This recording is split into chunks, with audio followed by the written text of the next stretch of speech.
Bismillahirrahmanirrahim. Assalamualaikum warahmatullahi wabarakatuh. Alhamdulillahirabbil alamin wa bihi nasta'in ala umuri dunya waddin. Assalatu wassalamu ala asrofil anbiya'i wal mursalin sayyidina wa maulana Muhammadin wa ala alihi wa sahbihi ajmain, amma ba'd.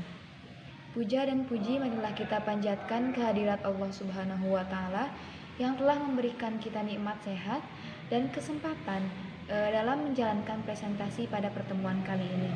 Salawat berbingkaikan salam marilah kita curah limpahkan kepada baginda Nabi besar kita, yakni Nabi Muhammad SAW, kepada keluarganya, sahabatnya, serta kita selaku umatnya. Saya ucapkan terima kasih kepada Ibu Nisha Syarifullah Husna, MPD, selaku dosen pengampu mata kuliah bimbingan dan konseling yang telah memberikan kesempatan kepada kami dari kelompok 2 untuk menyampaikan materi presentasi, yaitu tentang teknik bimbingan konseling. Tak lupa pula saya ucapkan terima kasih kepada rekan-rekan MPI 2D yang senantiasa menyaksikan presentasi dari persembahan dari kami. Dan saya harap semoga rekan-rekan sekalian dapat memahami serta mencerna materi-materi yang akan kami sampaikan pada pertemuan kali ini. Izinkan saya memperkenalkan diri. Saya Resu Syawa Gumilar dengan NIM 12120100139 selaku moderator atau pemandu jalannya presentasi sekaligus pemateri pertama pada presentasi kali ini. Juga saya akan memperkenalkan rekan-rekan pemateri saya yang sangat luar biasa. Yang pertama yaitu ada Ridwan Ramadi selaku pemateri kedua dengan NIM 12120100141. Lalu ada Rani Handayani selaku pemateri ketiga dengan NIM 12120100138. Lalu pemateri terakhir yaitu ada Naufal Puri Azhara yaitu dengan NIM 12120100120. Nah, baik, untuk mengefisienkan waktu, mari kita mulai saja presentasi pada kali ini, di mana materi pertama akan saya sampaikan sendiri, yaitu mengenai pengertian teknik dari bimbingan konseling. Nah, teknik di sini didefinisikan sebagai cara-cara atau alat yang digunakan oleh guru maupun seorang konselor dalam rangka mencapai suatu tujuan, langsung dalam pelaksanaan pelajaran pada saat itu. Jadi teknik ini dilakukan pada saat itu atau dalam keadaan itu di mana guna mencapai suatu tujuan. Nah, lalu pengertian dari bimbingan sendiri adalah penolong individu agar dapat mengenal dirinya dan supaya individu itu dapat mengenal serta dapat memecahkan masalah-masalah yang dihadapi di dalam kehidupannya. Jadi bimbingan ini merupakan suatu pekerjaan yang dilakukan oleh seorang konselor kepada kliennya, di mana tujuannya yaitu agar si klien tersebut dapat mengenal dirinya atau memecahkan masalah-masalah yang dihadapi di dalam kehidupannya. Lalu yang ketiga yaitu pengertian dari konseling. Nah, konseling ini merupakan upaya bantuan yang diberikan kepada seseorang guna mendapatkan konsep diri dan kepercayaan pada diri sendiri. Jadi konseling ini digunakan oleh seorang konselor atau yang melakukannya yaitu seorang konselor, di mana dia dapat menumbuhkan kepercayaan diri pada kliennya. Nah, untuk memperbaiki tingkah lakunya pada masa yang akan datang. Jadi konseling ini merupakan suatu yang dilakukan tadi oleh konselor tersebut, di mana dapat menumbuhkan kepercayaan diri pada kliennya sehingga dapat si klien tersebut memperbaiki tingkah lakunya. Di sini menurut Thohirin, yang dimaksud dengan teknik konseling adalah seorang konselor menggunakan cara-cara tertentu dalam proses konseling. Jadi seorang konselor itu harus mempunyai cara atau kiat-kiat di mana dia dapat melakukan konseling ini yang untuk mengatasi masalah yang dihadapi dengan mempertimbangkan kondisi lingkungan, yakni seperti nilai-nilai sosial budaya, agama, dan lain-lain. Jadi ketika melakukan konseling, seorang konselor tidak boleh menggunakan logikanya atau semau dia dalam melakukan konseling ini. Dia juga harus mempertimbangkan keadaan lingkungan si kliennya, seperti tadi sosial, budaya, dan agama. Nah, tujuan dari teknik ini yaitu mengembangkan potensi yang ada pada peserta didik. Di samping itu, bimbingan dan konseling bertujuan mengatasi masalah yang dihadapi oleh peserta didik. Jadi, semisal peserta didik itu melakukan konseling, maka ia harus bisa mencurahkan isi hatinya, jangan menutupi kenyataan yang ada pada dirinya. Karena banyak dari orang-orang yang melakukan konseling tetapi tidak sepenuhnya mencurahkan isi hatinya. Nah, semisal dalam kegiatan mengajar di sekolah, bimbingan dan konseling juga bertujuan untuk merubah pola dan tingkah laku peserta didik agar menjadi lebih baik. Jadi bimbingan konseling ini juga merubah tingkah laku peserta didik agar lebih baik, bukan hanya menurunkan masalah-masalahnya. Dalam teknik konseling ini juga si konselor harus menguasai teknik konseling yang merupakan kunci keberhasilan untuk mencapai tujuan konseling. Jadi ketika seorang konselor itu menguasai penuh teknik-teknik dari konseling, maka suatu keberhasilan atau tujuan yang dicapai itu akan tercapai dengan sempurna. Nah, seorang konselor juga yang efektif harus mampu merespon klien secara baik dan benar. Jadi dapat memposisikan mana klien yang harusnya bisa membedakan seperti apa klien ini, seperti apa klien yang lain. Jadi seperti misalnya memberikan contoh yang baik berupa pertanyaan-pertanyaan verbal maupun non-verbal yang dapat menyentuh, merangsang, dan serta mendorong sehingga klien tersebut bisa terbuka. Jadi ketika seorang konselor itu dapat memberikan pertanyaan yang tidak menyinggung hati klien tersebut, maka klien tersebut akan terbuka untuk menyatakannya secara bebas, perasaan, pikiran, dan pengalamannya. Nah, cukup sekian materi tentang pengertian teknik bimbingan konseling yang dapat saya sampaikan. Selanjutnya akan dilanjutkan oleh pemateri selanjutnya, yaitu Saudara Ridwan Ramadi. Baik, materi selanjutnya yaitu macam-macam teknik bimbingan konseling. Yang pertama itu ada teknik konseling psikoanalisis dan teknik konseling rasional. Yang pertama itu ada teknik konseling psikoanalisis. Teknik ini diarahkan untuk mengembangkan suasana bebas tekanan. Klien menelusuri apa yang tepat dan tidak tepat pada tingkah lakunya dan mengarahkan diri untuk membangun tingkah laku baru dengan suasana bebas. Adapun 4 teknik dasar dalam konseling psikoanalisis ini. Yang pertama itu ada asosiasi bebas. Asosiasi bebas itu ialah teknik pengungkapan pengalaman masa lampau dan penghentian emosi-emosi yang berkaitan dengan situasi traumatik di masa lalu. Klien mendapatkan kesempatan dan kebebasan untuk mengemukakan segenap perasaan dan perasaannya melalui asosiasi bebas. Klien mengungkapkan perasaan yang membelenggunya melalui proses katarsis. Tugas konselor dalam teknik ini yaitu mengidentifikasi hal-hal yang tertekan dan terkunci dalam ketidaksadaran klien. Konselor berusaha memahami dinamika psikologis klien untuk kemudian membimbing klien agar menyadari pengalaman-pengalaman ketidaksadarannya serta mengaitkan antara kecemasannya saat ini dengan pengalamannya di masa lampau. Lalu yang kedua itu ada analisis mimpi.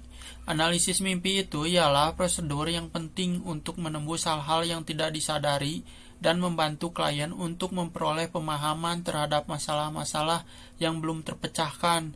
Teknik ini dilandasi oleh asumsi bahwa selama tidur pertahanan menjadi lemah, sehingga perasaan tertekan muncul ke permukaan dalam bentuk mimpi. Semua keinginan, kebutuhan, dan ketakutan yang tidak disadari diekspresikan melalui mimpi. Dalam teknik ini, konselor mengajak klien untuk menafsirkan semua makna yang tersirat dalam mimpi yang berhubungan dengan dorongan ketidaksadarannya. Lalu, yang ketiga itu ada interpretasi resistensi.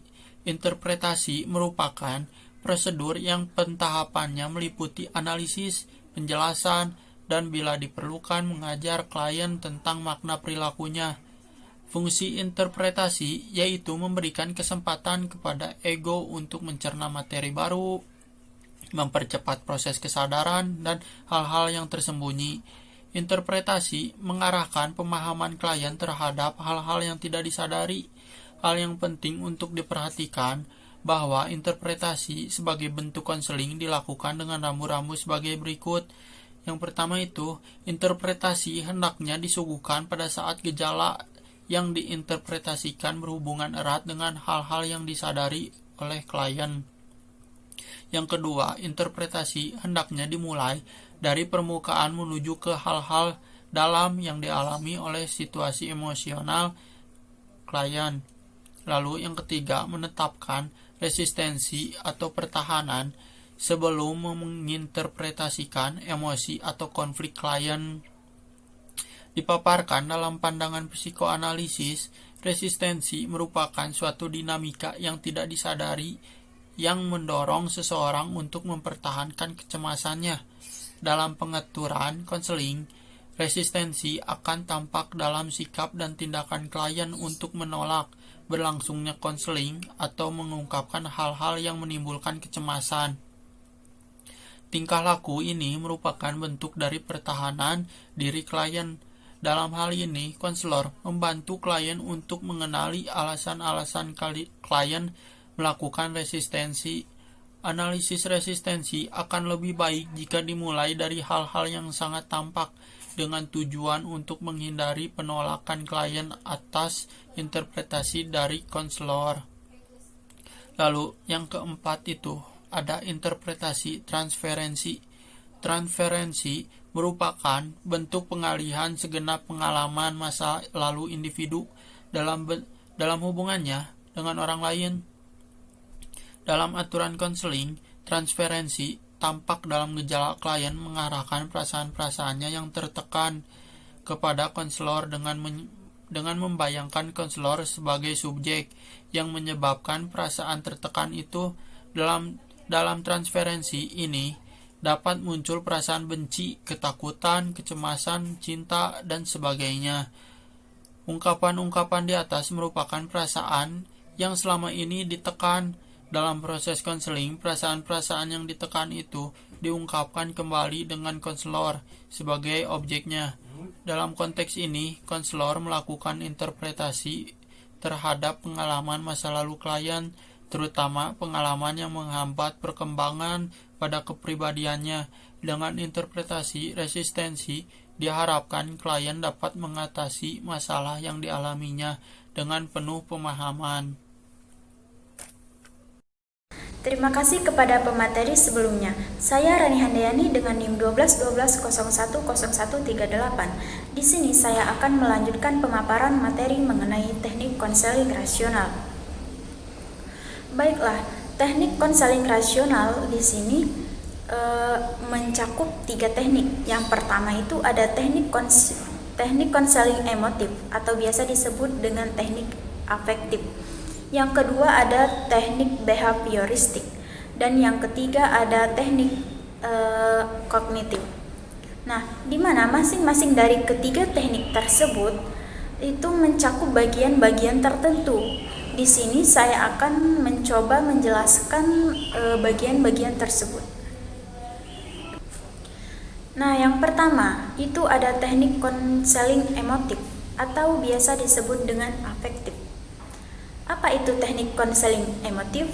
Nah, teknik konseling emotif ini adalah sebuah pendekatan yang berlandaskan asumsi bahwa manusia itu dilahirkan dengan potensi, baik untuk berpikir rasional ataupun tidak rasional, baik untuk berpikir positif atau berpikir negatif. Nah, di dalam teknik konseling emotif ini mencakup bagian-bagian lagi, di mana bagian-bagian tersebut adalah asertif adaptif dan yang kedua ada bermain peran, yang ketiga ada imitasi. Baiklah, yang pertama itu ada asertif adaptif. Nah, apa itu asertif adaptif? Asertif adaptif itu adalah suatu teknik untuk melatih, mendorong, dan membiasakan klien untuk terus-menerus menyesuaikan dirinya dengan tingkah laku yang diinginkan. Nah, jadi asertif adaptif ini tuh sebuah teknik untuk membiasakan penyesuaian diri gitu. Dan yang kedua ada bermain peran. Nah, bermain peran ini Bermain peran ini adalah suatu teknik untuk mengekspresikan perasaan kita gitu. Nah, mengekspresikannya itu melalui apa? Nah, mengekspresikannya itu adalah melalui suasana untuk kebebasan klien dalam suatu peran. Yang ketiga ada imitasi. Imitasi itu meniru. Meniru apa? Meniru model tingkah laku tertentu secara menerus. Untuk apa? Untuk meningkatkan hal-hal yang positif atau meninggalkan tingkah laku yang selanjutnya ada teknik behavioristik. Apa itu teknik behavioristik? Teknik behavioristik itu adalah proses konseling yang diberikan oleh konselor kepada klien dengan menggunakan pendekatan tingkah laku atau behavioral. Di mana dalam teknik behavioristik ini terbagi ke dalam dua bagian. Yang pertama itu ada reinforcement dan yang kedua ada social modeling. Yang pertama reinforcement. Apa itu reinforcement? Reinforcement itu adalah mengarahkan kepada tingkah laku yang rasional dan logis. Sedangkan social modeling itu suatu harapan agar klien dapat hidup dalam model sosial dengan cara imitasi atau meniru. Selanjutnya ada teknik-teknik kognitif. Nah, teknik kognitif ini adalah salah satu jenis psikoterapi yang mengkombinasi terapi perilaku dan terapi kognitif. Nah, dari kedua terapi tersebut mempunyai tujuan yang sama. Apa itu tujuannya? Yaitu tujuannya adalah mengubah pola pikir dan respon klien. Adapun teknik kognitif dibagi ke dalam dua. Yang pertama itu ada homework assessment dan yang kedua ada latihan asertif. Yang pertama itu ada homework assessment. Apa itu? Homework assessment itu adalah berbentuk tugas-tugas rumah untuk melatih dan membiasakan diri kita serta menginternalisasikan sistem nilai tertentu. Nah, di dalam teknik kognitif yang di bagian homework assessment ini, klien diberi tugas untuk mengerjakan bahan-bahan tertentu upaya mengubah aspek-aspek kognisinya yang keliru dan masih irasional. Yang selanjutnya ada latihan asertif. Nah, latihan asertif ini mempunyai tujuan, di mana tujuan itu ditujukan untuk melatih keberanian klien dan mengekspresikan tingkah laku tertentu dengan bermain peran atau latihan atau meniru model-model sosial. Prosedur pelaksanaan teknik bimbingan konseling. Yang pertama, identifikasi kasus. Untuk menemukan siswa yang mungkin membutuhkan bimbingan belajar, ada beberapa cara untuk mengidentifikasi kasus. Yang pertama, menelepon dan mewawancarai setiap siswa agar dapat menemukan siswa yang benar-benar membutuhkan layanan konseling.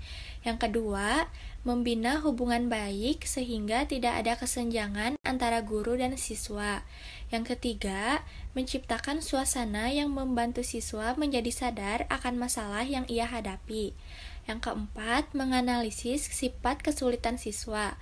Analisis sosiometri dapat digunakan untuk menemukan siswa yang bermasalah dengan adaptasi sosial. Prosedur pelaksanaan teknik bimbingan konseling yang kedua ada identifikasi masalahnya. Ini merupakan upaya untuk memahami karakteristik, kesulitan, dan masalah yang dihadapi siswa. Dalam proses pendidikan dan pembelajaran, telah mengembangkan alat yang disebut alat ungkap masalah. Alat ini digunakan untuk kesehatan fisik, hubungan sosial, dan lain-lain. Yang ketiga ada diagnosis. Hal ini upaya untuk menemukan apa yang menjadi penyebab atau yang menjadi latar belakang terjadinya suatu masalah pada siswa. Nah, dibagi menjadi dua faktor. Yang pertama ada faktor internal yang berasal dari diri siswa itu sendiri. Yang kedua, faktor eksternal yang berasal dari lingkungan siswa. Yang keempat, prognosis. Pada langkah ini perlu menilai apakah siswa masih dapat diatasi atau tidak, menentukan pilihan solusi yang berbeda, dan menginterpretasikan hasil dari langkah kedua dan ketiga. Yang kelima, ada remedial atau alih tangan kasus. Jika sifat dan penyebab masalah tersebut masih berkaitan dengan sistem pembelajaran dan masih dalam batas kemampuan guru, maka instruksi tersebut dapat diberikan oleh guru itu sendiri. Yang keenam, ada evaluasi dan follow up. Hal ini dilakukan untuk melihat seberapa berhasil bantuan dalam menyelesaikan masalah. Kriteria bimbingan yang sukses bisa dilihat. Yang pertama, ada pengembangan pengetahuan baru yang diperoleh oleh siswa. Yang kedua, perasaan positif sebagai akibat dari proses materi yang diberikan. Yang ketiga, melakukan upaya lebih lanjut dalam mengatasi permasalahan yang dihadapi. Baik, jadi kesimpulan dari materi sebelumnya yang dipaparkan tadi, teknik konseling adalah cara-cara tertentu yang digunakan oleh seseorang konselor dalam proses konseling untuk membantu klien agar berkembang potensinya serta mampu mengatasi masalah yang dihadapi dengan mempertimbangkan kondisi-kondisi lingkungannya, yakni nilai-nilai sosial, budaya, dan agama. Teknik konseling bertujuan untuk mengembangkan potensi yang ada pada peserta didik. Di samping itu, bimbingan dan konseling bertujuan untuk mengatasi masalah yang dihadapi oleh peserta didik dengan menanamkan nilai-nilai atau norma-norma yang berlaku pada peserta didik.